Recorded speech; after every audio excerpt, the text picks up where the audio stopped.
about it. I'm not. This is not any sort of Karate Kid thing. I've never met him before. I wish I could take credit for this, but Mr. Miyagi, that's Yeah. you. I teach you how to cast the burn spell. Flame Rift always. yeah. Just Dude. cast it whenever. Here's a ponder from Dan.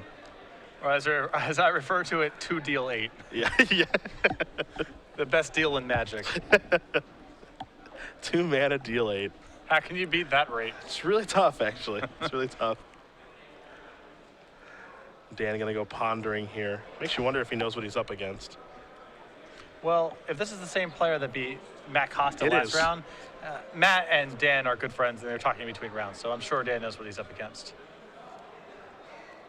It is not a great matchup, so we'll see if Dan is able to cobble some things together. He will keep with the ponder.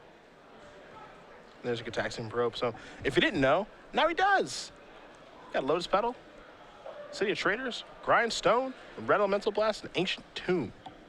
Those are the cards. Not a great hand for Ian, but No. not a disaster either. Yeah, I mean, it seems to be a pretty poor hand on Mulligan. The thing is that the cards that he can draw are so powerful. He can, of course, find Blood Moon or Magus of the Moon. Can also find, Painter's Servant as well. So he's already got a blast. There's not a lot going on, but there's a lot of easy ways for this hand to improve significantly. Yep. Does not take much, as Carle will draw a card. Lotus Petal going to come in. See if it's time for me a Grindstone here. Again, the white in this deck for Enlightened Tutor and a couple of other white cards to search for with the Tutor engine as well. Rest in peace in the sideboard, among others. Arid Mesa will be sacrificed. And I wonder here if Ian found something of significance. He's playing the pedal, he's cracking his fetch land. Yeah. There's a mountain. This is 3 mana. Boy, oh boy. All right, Imperial Painter is, it's not as troublesome as things could have been between a Blood Moon and Magus of the Moon for Dan. But that searches for Painter Servant, so that's relevant. Also can search for Magus of the Moon, depending on what direction Ian wants to take the game.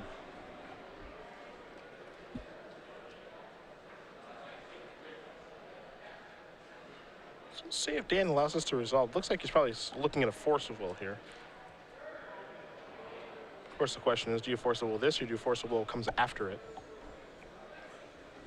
A lot of this has to do with whether or not Dan has Daze in his hand. This is a really good spot to force if Dan has Daze backup, because Ian's probably going to fight over this with the Red Blast in his hand.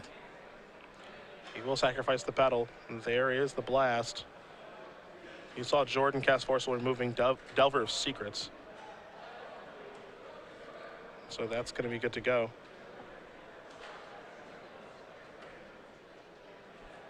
Painter or Magus? Or maybe some of the other bullets here. Here's a card like Phyrexian Revoker, Jaya Ballard, Welder as well. A lot of options. I imagine it has to be one of the 2 cards that can win the game here, that being Painter Servant or effectively Magus of the Moon. Although Magus, a lot less reliable against a deck with Lightning Bolt in it. Against a deck like Bug Delver, you just go get it. Yep. It's good to go. But against Rug Delver and Blue-White Red Delver, it's a little bit riskier. And Jordan going to quickly sacrifice a polluted Delta. You have to imagine a Tundra is going to come up. It might be Stoneforge Mystic time. So I like getting the Painter Servant here. Next turn, Ian can probably resolve his Grindstone and just pass and wait for a spot where he has set up to push through a Lightning Bolt or force Dan to keep up mana for the entire game. A lot of this has to do with what Dan does. If he gets Stoneforge Mystic and then that finds Jite, Ian's on some pressure to win a little bit quickly. He's got a couple hits he can take, but he can't wait forever. And Dan just going to pass the turn back after sacrificing very quickly.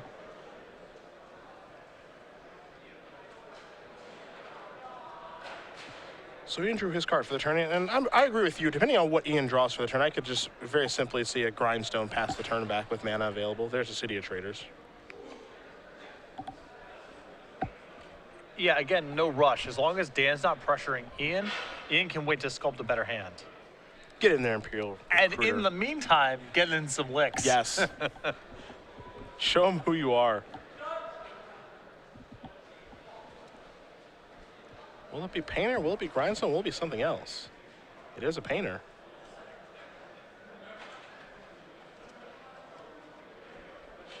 See if Jordan's okay with this. The follow-up now is a grindstone. Jordan's going to take a look at it. And Ian named green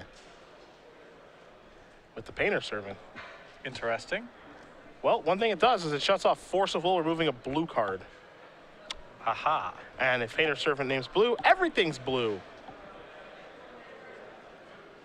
Now, one thing about Jordan's deck is he does have a lot of spot removal for the Painter Servant. Swords and bolts. And here's the swords. Is that a Simian Spirit Guide? It is not. Well, Dan can also do this in response to the grindstone. This is true.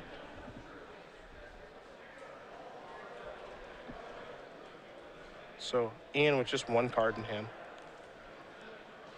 But again, that one card can easily be a kill. Yeah. Stoneforge Mystic, I'm gonna go searching. See what we find. It's gonna be news LSGT. Jordan gonna sacrifice the Scalding Tarn. He'll go one lower, see which dual land he wants to get. It'll be a Tundra. This is a Delver. And the door is wide open here, I believe. And Ian untapped very quickly.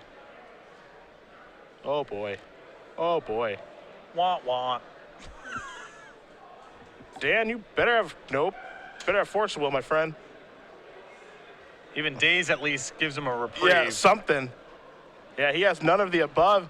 And Ian Carle's going to win game number 1 here over Dan Jordan. Red-White Painter up a game over Blue-Red Delver. It does not take much to get the job done. No, from a very low base. And like we said, Ian mulligans, he gets Gataxian probed. His hand looks like it has nothing. Yep. And it kind of does. But there's a lot of paths that hand can go down to have a kill or a lock. And Ian found it pretty quickly, even through Force of Will. Yeah. Red-White Painter up 1 over Blue-Red Delver. We'll look at Dan Jordan's sideboard first, which you have in front of you. 4 Metally Mage, 2 Rest in Peace. A Red Blast, a Pyroblast, a Sword of Peace and Famine, a Source of Plowshare, a Wear Tear, 2 Grimlock Mancers, 2 Flusterstorms. Not a lot going on in the sideboard in this matchup. The Wear Tear can come in, the Source of Plowshares can as well. Other than that, there's not a lot going on. The Pyroblast and the Red Blast he could bring in, but most careful Red-White Painter decks do not name blue post-board. Out of the respect for the possibility of Red Blast or Pyroblast, he can bring in Rest in Peace that shuts off the Goblin Welder shenanigans, but that's more of a tertiary plan for this deck than anything Ian's really relying on. So not a lot in the sideboard to upgrade the deck. The Wear Tear and the Source of Plowshares are the only things that really stand out. Maybe Meddling Mage as well. 1s and 2s is what we're going to take a look at here on Ian's side.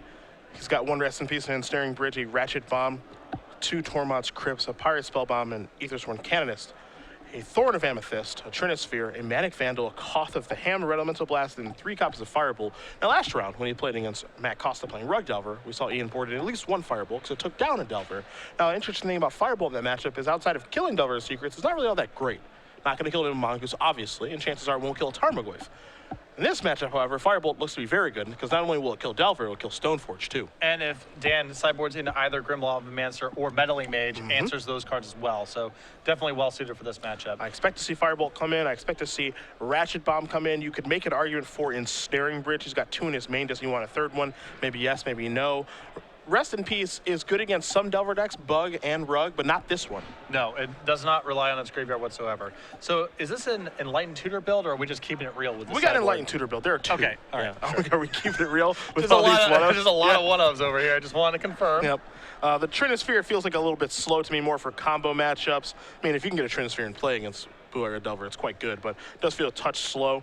The Pirate Spellbomb could be a little bit redundant like the Firebolt that we did see, and you can tutor that up if you need to.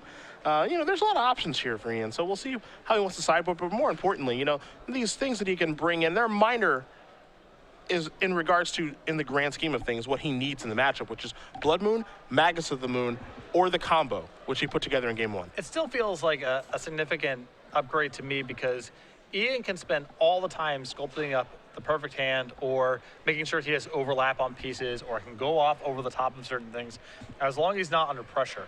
When Dan's attacking him with Insectile Aberrations or resolving Stoneforge Mystics, Ian has to speed up. So having access to a lot of shocks, like you said, it seems innocuous. They're not the most powerful cards. They're not super splashy. But anything that allows Ian to defend himself is going to give him the time to build up hands where he doesn't have to worry about losing to a single piece of resistance. Yeah. And while we do wait for these players to finish sideboarding, we will talk about SCG Game Night, of course, coming in September, beginning every Wednesday. There's going to be events held at your local store. We're going to be sending out these kits of 2 pins and 8 foil tokens each week. We're going to have a new set of pins and foils each month. You can see that we have this little bugger here coming out in September. Every Wednesday night, stores, you can run this however you want to, sanctioned, unsanctioned, whatever format. StarCityGames.com/game night gives you all the information. # game night for any social media posts.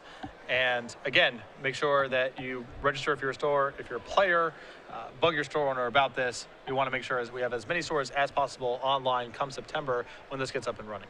And of course, it is worldwide now, so sign up now at StarCityGames.com/game night. Sign up any questions you may have, game night at StarCityGames.com for your emails. We'd love to get you set up with this, and I think it's going to be a big hit among all of the stores. Yeah, this is a great local grassroots organized play, is the baseline for Magic, kind of both casually and competitively. So ways to get people into the store that in a not a very cutthroat environment where people are kind of just playing for fun and some foil tokens and that sort of stuff is a good way to get more players into your store and attract a wider player base. So we hope that this can be a successful program for stores and players of different ability levels. I still think this is a great matchup for Ian. Feels like his match to lose almost. Yes, definitely. Now, he can still get these disconnected draws, and we saw definitely that occur with our Dragon Stompy player that we had on camera earlier. So these things can happen, but the red-white painter build is a little bit more redundant than that. And he has so many routes to victory here. The matches where Blood Moon and Magus of the Moon are on, they're way different for this deck. Magus of the Moon's a little less reliable. Dan can top deck a Lightning Bolt and break out of it. Blood Moon is good to go. Yep. That comes in, it gets ugly. And again, last summer, I said this when I was with Shroud, last summer, that's when we had the painter deck really crop up. Win Baltimore in the hands of Jonathan Suarez. Ruben Bressler lost in the final Cincinnati to Eric Rill. But we had, about a 5-week stretch of a lot of painter decks pushing decks like Charlotte's Bug and Esper Deathblade and their greedy mana bases right out of the way. I feel like we've had a lot of Blood Moon decks in Legacy historically, but they've all been in the Dragon Stompy vein of this deck's either beating you on turn 1 or not doing anything. It's either locking you with Trinisphere or Chalice or a Blood Moon effect, or it's not doing anything at all. Yep. Red-White Painter and Mono-Red Painter and decks of this ilk have the ability to win games when they aren't just winning the game outright on turn 1 with some sort of lock or Blood Moon effect. So this to me seems like a very natural evolution of a strategy that's been around for many years. Yeah, I feel like that's actually what kind of makes it more appealing, is that it can play, kind of a plan A or plan B game. Yeah. And Carle going to take his first turn of the game. And Jordan with just a scalding tarn.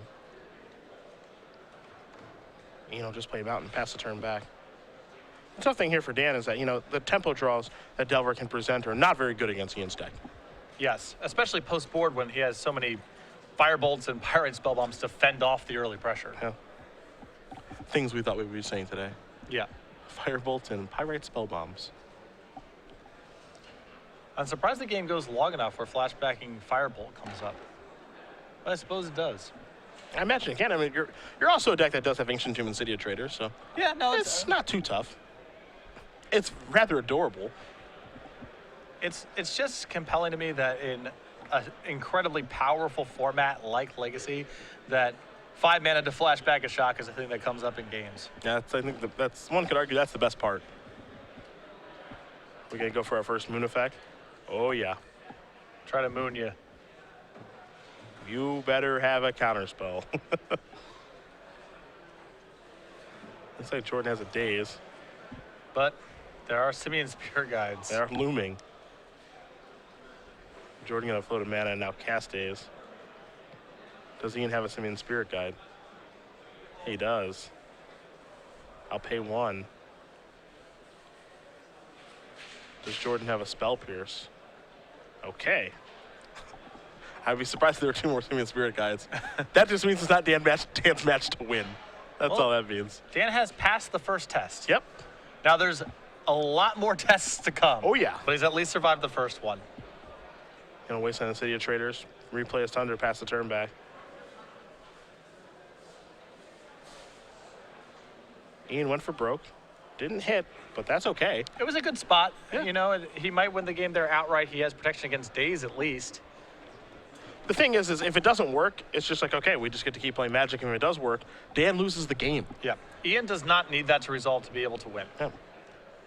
Of course, if it does, that's great, but not a requirement. Here's a Brainstorm.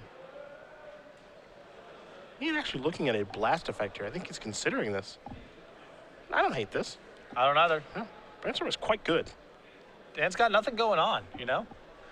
This sort of holding pattern, we're just making our land drops and not really doing anything, style really favors Ian, so. Ian with a smart play, too. While Dan's shields are down, he's going to sacrifice the Wooded Foothills. He'll get a basic Mountain. 1 to play around Stifle. 2, going to get the basic to play around Wasteland. So a heady play there. Now Dan has to decide whether or not he's ever happy to tap out. Even if he has nothing, he has to kind of keep up the illusion that at least something could be going on. Tundra. The follow-up. There's a Meddling Mage. Here's a Blast. Yep, get that weak stuff out of here. That's the other thing. For all the different dimensions of attack that Ian has in this matchup, he also has just a bunch of Red Elemental Blasts and Pyroblast. Yep. Oh, by the way. What are you playing in Legacy? Oh, the Pyroblast Blood Moon deck. Yeah. Pretty rough for Delver strategies. Well, speak of Delver, there it is. That'll resolve. You know, Ian has plenty of answers to that card. Perhaps slightly optimistic Dan Jordan comes with the Delver already flipped. Don't worry, this is going to be a 3-2. Not sure the contents in Dan's hand besides that Delver. He's going to play another Tundra. Let's see what this is going to be, a Meddling Mage. And that's another Blast, so that's not going to work. And pass the turn back, and another Blast. Whew, boy. It's just one of those matchups, huh? It really is. It really is. There's a Plateau. I think Ian's last card now is a Phyrexian Revoker. Just going to pass the turn back over to Jordan. Well, Dan's exhausted quite a bit of Ian's resources, so Stoneforge Mystic will probably search for a Batter Skull. Could search for a GT as well. Yeah, it's going to get in GT. Yep, there's a Wasteland. GT going to come into play. Ian going to kind of just hope, or excuse me, Dan's just going to kind of hope for the best. Well, doing this means that even if he gets Blood Moon, he still theoretically can win the game. He gets to play Magic. Yeah. There's a Revoker. Going to prevent the GT.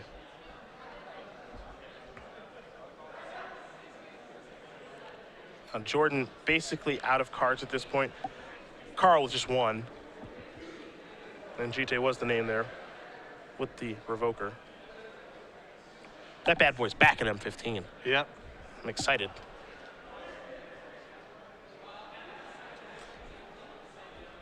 I can't wait to name Pack Rat, and then for them to kill my Revoker and then kill me with Pack Rat. Yeah.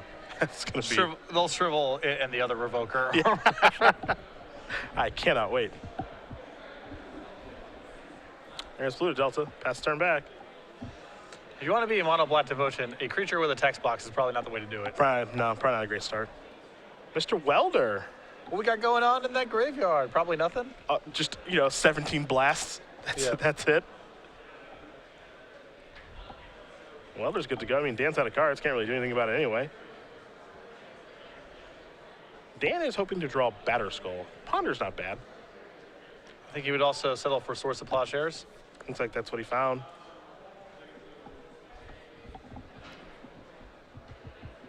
That will do. Yep.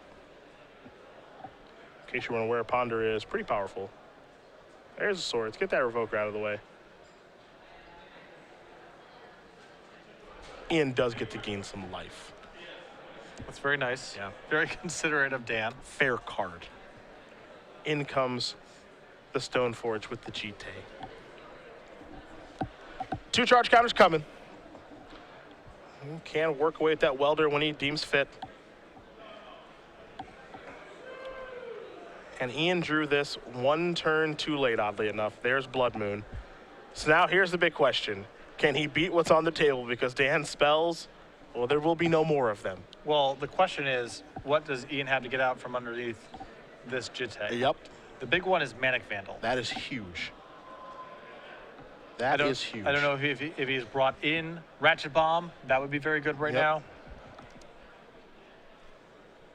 And Ian is at 20, so he's going to get to see quite a few cards. Dan's going to sacrifice that Delta to get a Volcanic Island, just I imagine just to get lands out of his deck, and increase the chances that he can draw Batter Skull or Lightning Bolts or whatever the few cards that he can cast are. Oh, look at Welder. Yeah. Red Zone. Another shot. Another jab. Yep.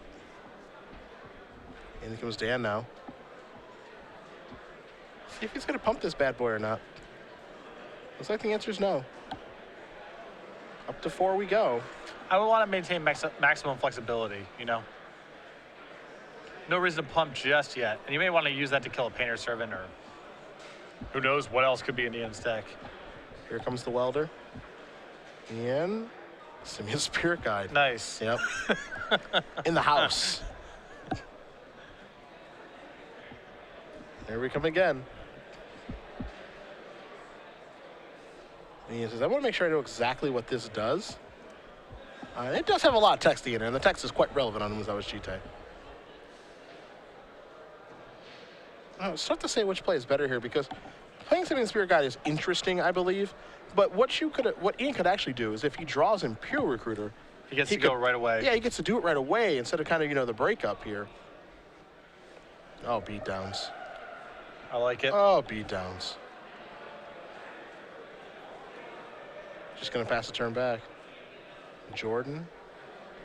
He really can't cast any spells. He's got to ride the Stoneforge Mystic and Musawa Chite to victory. Well, now I'm pumping if I'm Dan. Full amount? I think so, because if Ian can blow this, if you were to pump, I guess it's still not in bolt range. I would just be concerned about Ian blowing up the Jite and then you having no real way to win. Yeah. If you pump there, at least you have the hope of running bolts, maybe getting you out of it. He would have dealt him 13. Ian would have went down to 4. Or Ian went down to 4. And the running bolts would be an out in this situation. Yeah. As you mentioned, if Manic Vandal comes rolling off the top, that's a disaster. Not sure if it's even on Dan's radar that Ian has a way to blow up this Jite. Yep. Now he wants to keep some counters on there in the event that Ian draws the Steering Bridge, so he can shrink the Stoneforge Mystic, attack, and then pump. Yep. But he has more than enough counters to navigate that sort of situation. To the left of the main event stage. Again, either during this round or after this round, if you believe you have made top 8, please remember There's your recruiter. the judge station. Thank you very much. Oh, Dan J wants to take a look. Make sure he knows exactly what this does. This was the card. This was the scariest draw. And for Dan, if this Manic Vandal blows up a Jite with 9 counters on it, it is a travesty. There's not a lot left in Dan's deck. The question here is, of course, does he have a Forcible? And he does, along with a blue card in Brainstorm. That is big. That is huge. He's not beating this Imperial Recruiter.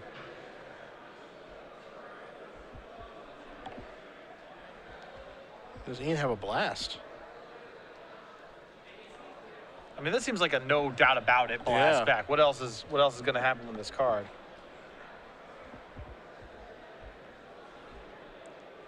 Yeah, well, yeah, Dan, that's not resolving. And so now we can take care of that. And Dan should be able to take care of business with the attack here. You do 8 times 2 is 16 plus 1 is 17. That's convenient. Yeah, it is exactly lethal, assuming Ian has nothing going on over there. Here we go. Yep, I think Dan says, I'm going to do this, and one at a time we go.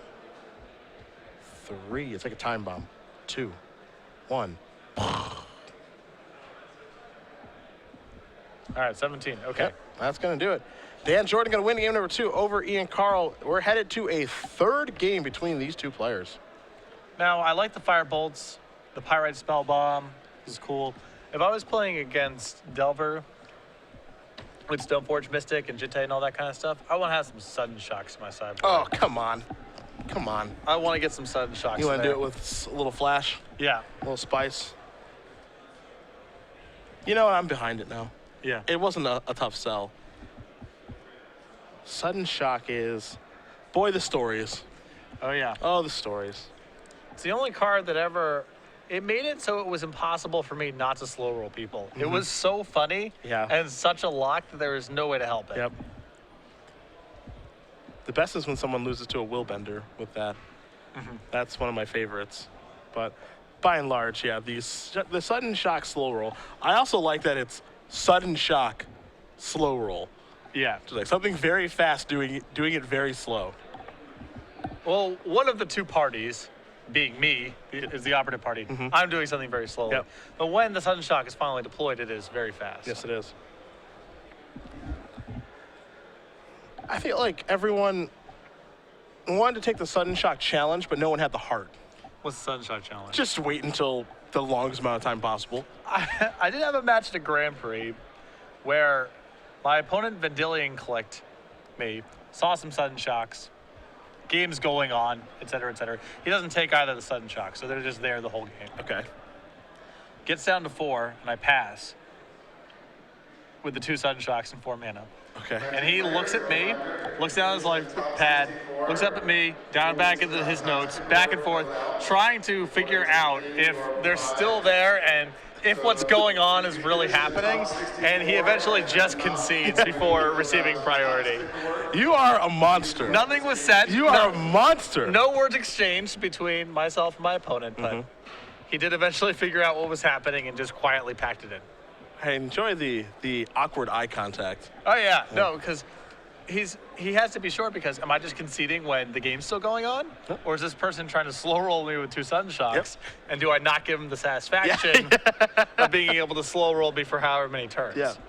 I would just pick it up. I would not give you any satisfaction. I'm dead. That's cool. You win. You do win the game. Please make sure. Good old sudden shot. Because you have to be certain that your notes are correct and that you're playing against the type of person who would slow roll you with 2 sudden shocks. Yep, that is certainly hard, you. It's hard to be sure. You Yep. know, you never know for sure. He wouldn't do that, would he? He would just kill me. Did I click one of those things? Is there only one in his hand? I can't really remember. Yep. You're a monster. But now, yeah, we need to get these firebolts out of the deck and sudden shocks in. Sudden shocks in. Yeah, this is easy. Let's get those in there. Are those sudden effects, do we think those are good design?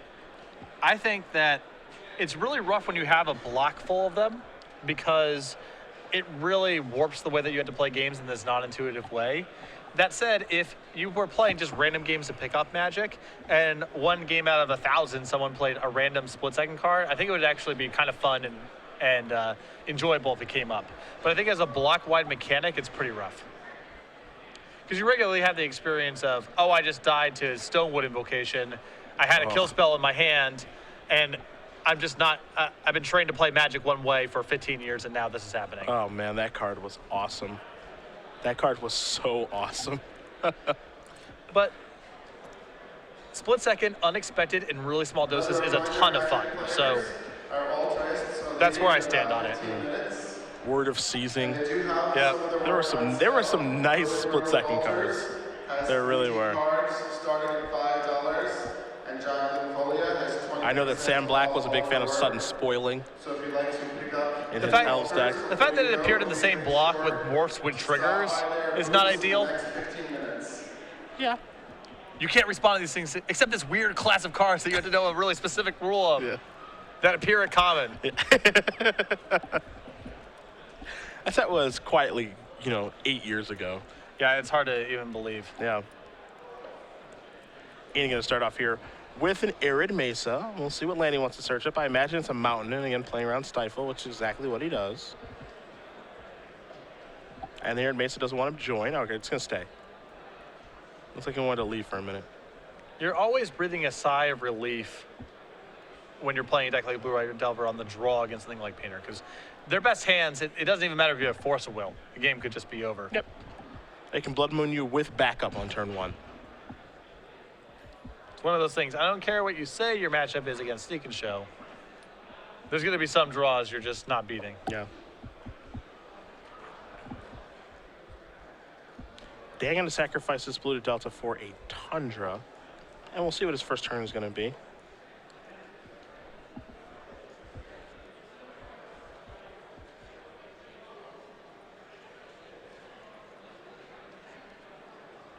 See if it's maybe a Delver, Brainstorm, Ponder. Ponder it is. No blast here. That's good to go.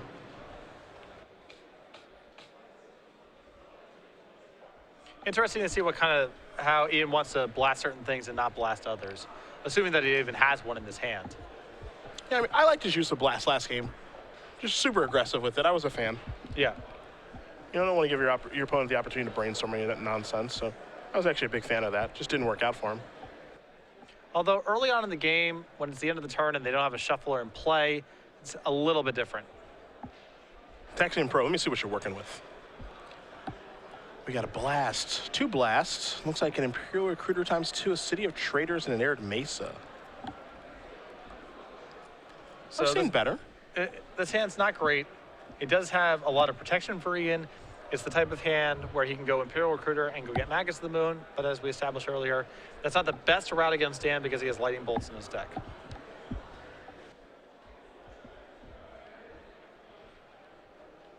And you have to imagine Bolt still after board. Even though Dan hasn't seen Magus of the Moon, I'd be very surprised if it wasn't in his deck after board.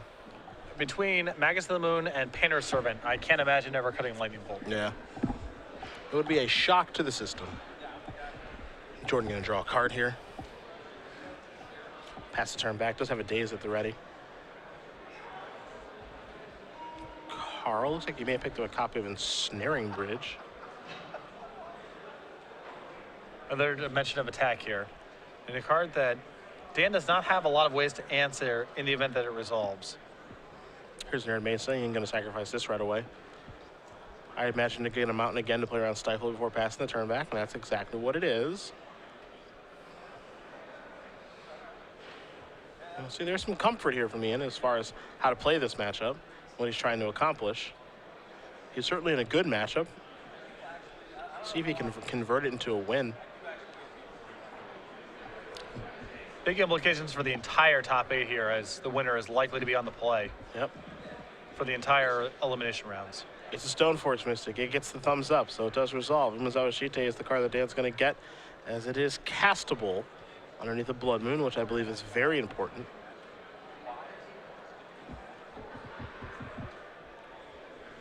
And there's the City of Traders. Let's see if Carle wants to cast one of the 3-mana spells in his hand. The answer is yes. Imperial Recruiter will go onto the stack. That'll resolve, and let's see what Ian wants to search up. I would suspect that he's getting his Manic Vandal in this spot. Can't really get Magus of the Moon in the face of a Jitte that's about to become active. Or if he has a hand that's rolled up here, he can go get Painter's Servant, but it looks like it's going to be Manic Vandal. Mm-hmm. The answer. If only he could have found it last game. Jordan will add a card to his hand here. You know, we already know about the Umezawa Shite over there. There's also a Daze hanging out. You see a Scalding Tarn too. Also has a Lightning Bolt.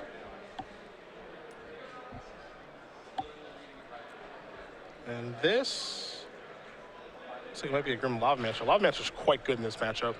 It is another threat card, which Dan's always in the market for more of post-board. And can also, it's another card that can beat Magus of the Moon, even if it resolves in the same way that Lightning Bolt can. Mm-hmm.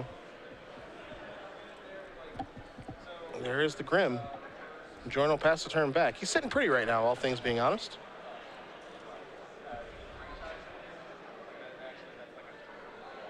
And now Ian kind of has to sit here and wait for his hand to improve.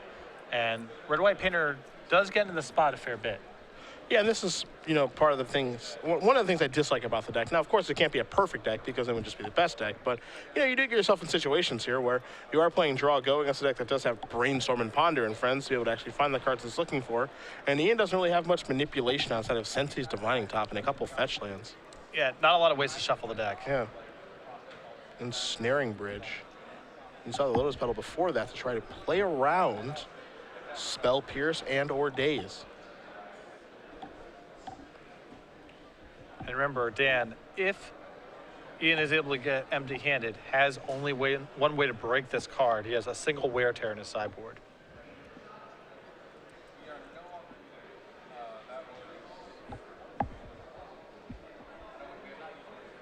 prefer that in Snaring Bridge art to the old one. The white border bridge just sticks out like a sore thumb. Well, that's the problem, of course, is the white border. But if it was black border, like the foil version of that, it's pretty good. Especially contrasted with Dan's, all foil uranium deck here. The white bordered Ensnaring Bridge does stand out. And Arid Mesa comes down after the City of Traders, forcing Ian to sacrifice that. Jordan will move forward by sacrificing the Scalding Tarn. And we'll see the equipment come into play here in just a moment, I imagine, is the case. Ian's hand is surprisingly cumbersome, which is making it a little rough for him to get it empty to facilitate his bridge here. A lot of 3-mana spells. Imperial Recruiter, search for other things. He's got Red Blast that are stranded right now. Yeah, I've seen better draws. The question, of course, is in this matchup, do you mulligan aggressively for Blood Moons, especially when you're on the play? There's the Jite. Carle going to sacrifice the fetch land right away, yet again, to play around Stifle.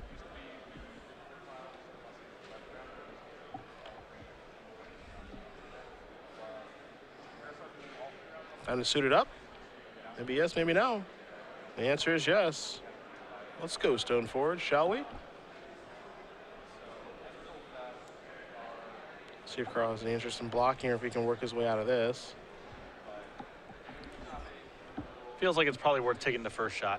I think the scarier card here, even though GT is quite good, is actually the Grim Lavamancer. Keeps a lot of things in check. It is. Does a very good job of suppressing a lot of things that Ian is up to. Dan also with a couple bolts in his hand too, so he has a lot of protection, definitely against the Painter Servant route of this deck.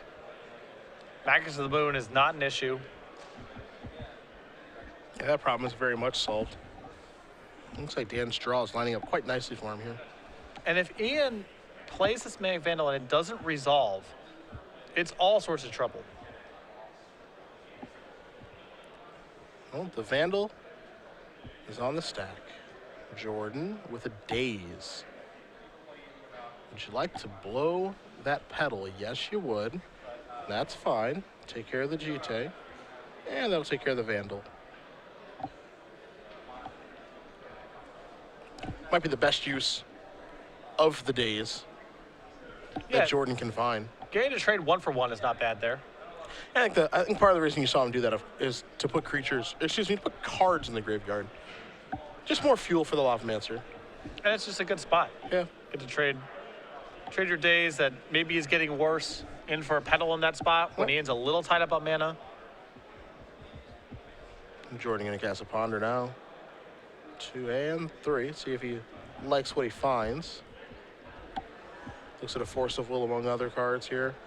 Leaves it on top very quickly. And that is a Volk. This is an attacker for 1. Ian gonna go down to 13, it looks like. The problem here is Dan, with his clock being this low, is still at risk of getting locked out by Blood Moon. Oh, it's very real. Not out of the woods yet. Magus doesn't matter, and Ian's not in a position to combo out for a very long time, given the amount of defense that Dan has. But if Blood Moon comes down, we could just see a very easy Blood Moon and Snaring Bridge lock. Aha! Mm-hmm. Firebolt. It's actually a problem. It's a good spot to have it. Yeah, it really is. You know it would be better, though. Sudden Shock, yeah. Wouldn't take 2. Yeah, it wouldn't take 2. And that's just good deck building. That is... Listen, I have a lot of wisdom to give. Yeah. Eventually, I'll have the time for the books on tape. And I can't wait to listen. yeah. I'll be a part of the Kickstarter. I will give you, is there a reward for $1 on your Kickstarter? My appreciation, but only public-facing. Privately, I'll resent you. Okay. For $2, you can get earnest appreciation. $1's good with me. $1's good enough. Yeah. Got what I came for.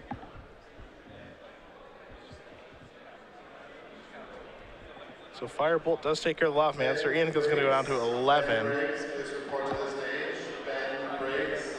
And then the mighty Imperial Recruiter does get into the red zone here. Some pretty anemic beatdowns from both sides here. Anemic is one word you can use. Pathetic is another. Pathetic. Yeah. Well, Dan, the creatures that Dan had, very high in quality. Certainly it just true. kind of hasn't gone the right way. Oh, yeah. One more. Ian going to go down to 10. Another reminder for players making top 8 today. Jordan just pass it back. Now, we know Dan has at least one bolt. I think there are 2. Before we start top 8. Ian may be in more trouble than he suspects. Oh, yeah. And Ian just sacrificed the fetch land. It's going to go down to 9 now. It's not inconceivable that Jordan just fires off 3 bolts to get the job done here. That play is certainly in play. Most people commonly play around 1 bolt. Sometimes if they have the luxury to do so, they'll play around 2. No one ever plays around 3. No.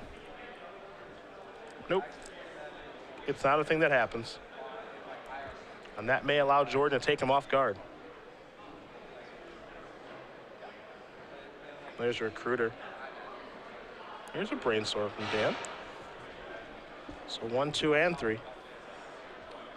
This recruiter important because it potentially allows Ian to have 2 1-1s that can then double block a 1-2. That's a big swing. Given how this game is going, yes, it is. Yeah. Jordan going to put a couple cards back here. See if recruiter does resolve. There's a swords over there. Looks like it will resolve. So Carle will go hunting. We'll see which one of his bullets he does want to go grab.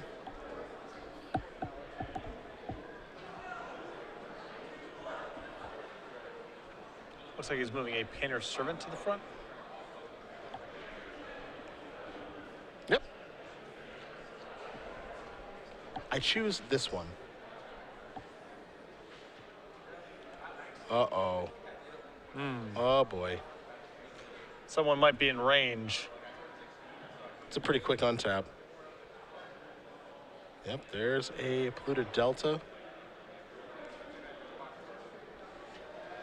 Dan's got some forces, too, in the unlikely event that Ian can break this up. Not confirmed yet whether or not he has a second bolt, but... Yeah. That was a confident lightning bolt at the end of turn. Just right on the nug. Lightning bolt with intent. The best kind. It's a brainstorm. 1, 2, and 3. It looks like Dan has found both Force of Will and Wear Tear.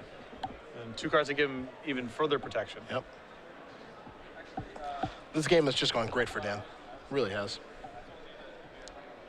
He kind of has an edge both in the offensive and defensive element of the game. He's closer to winning the game and has more protection in the case that Ian is able to get some momentum here. Looks like Dan's going to deploy a Stoneforge Mystic now.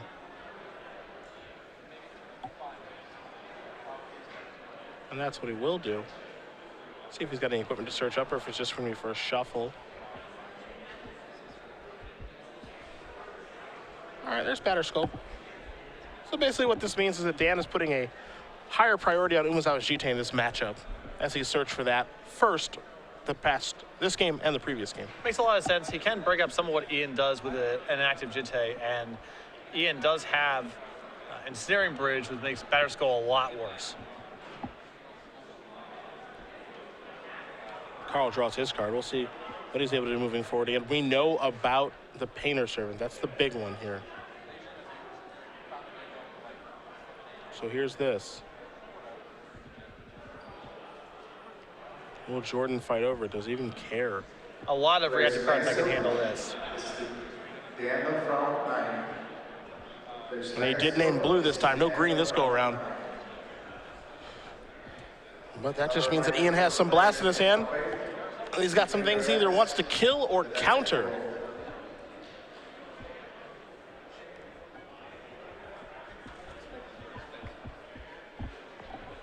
Jordan's going to pass the turn back. So Carle will untap those 2 mountains. 4 lands in play, only mountains right now. No double lands, none of the soul lands that this deck plays so many of. There's Narid Mesa. Only 4 mountains in the deck, so there are 2 plateaus to search up.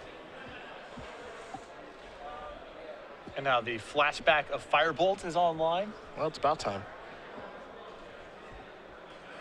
3 mana. What do we have here? Another recruiter, it looks like.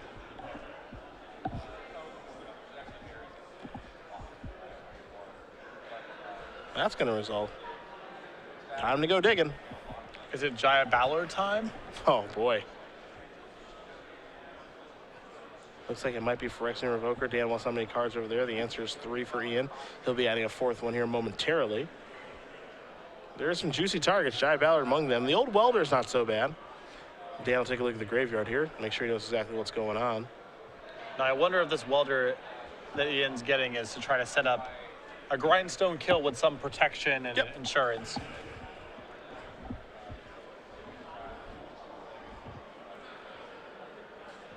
Things can get unique from here on out.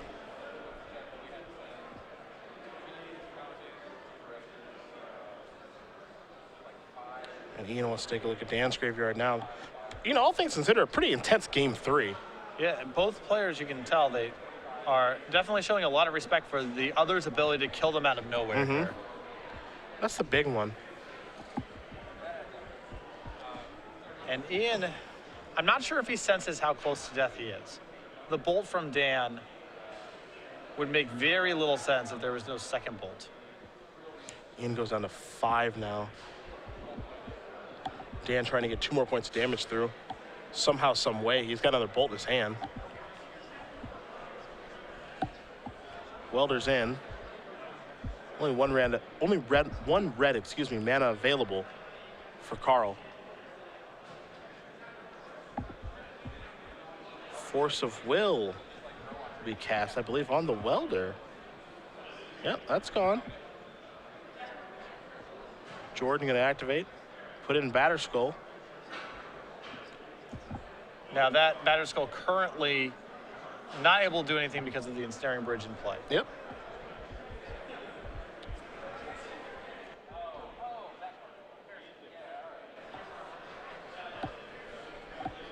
Wear Tear. Get this thing out of here. Wants to get the bridge off the table. A Red Blast says no.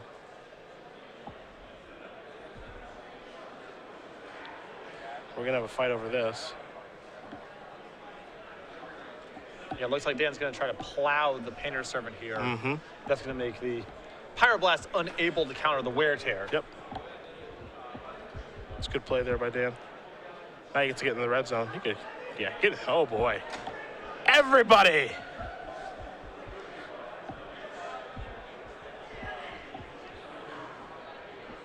There is that bolt still hanging out. I wonder if the best blocks here are for Ian. You know, chump block 1, double block a Stoneforge probably. Yeah. You lose 2 creatures, you take care of 1 of Dan's. Your blocks probably aren't much better than that. The only other option he really has is just chump blocking the Batterskull and taking 2 to try and preserve as many chump blockers as possible.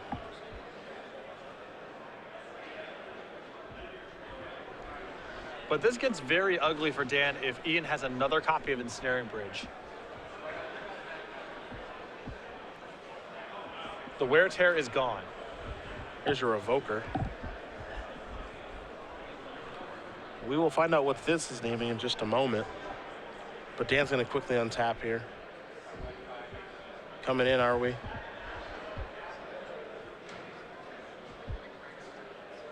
Carle can't go. I mean, we know he can't go to 3. I think he knows that too.